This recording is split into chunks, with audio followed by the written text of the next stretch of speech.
आता बघूया टॉप 9 महत्त्वाच्या बातम्या।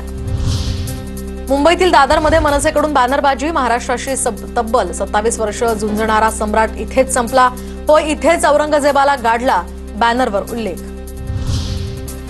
नाशिकच्या दौऱ्यानंतर उद्धव ठाकरेंचा आता पुणे दौरा, तर पक्ष संघटना बांधणीच्या दृष्टीने शाखा प्रमुख आणि शिवसैनिकांशी संवाद साधणार।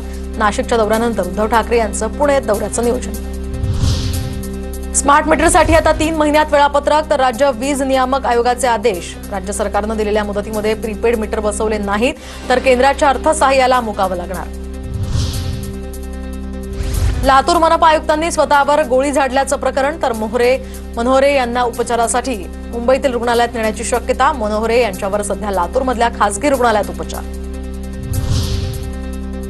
सार्वजनिक बांधकाम विभागही आता सर्वेक्षणासाठी ड्रोनचा वापर करणार, तर 18 मीटरपेक्षा उंच इमारतींचे छत, अडगळीत असलेल्या पुलांची तपासणी, 10 एकरपेक्षा जास्त जमिनीच्या सर्वेक्षणासाठी पीडब्ल्यूडी विभाग ड्रोनचा वापर करणार।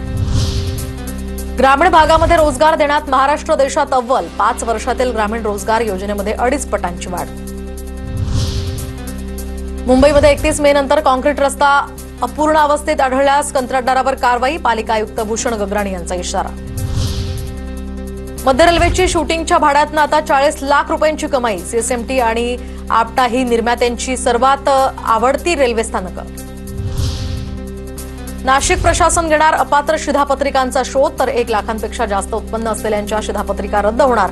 शिधापत्रिकांच्या पुराव्यासंदर्भात आवश्यक असल्यास पोलिसांकडून तपासणी करून घेण्यात येणार।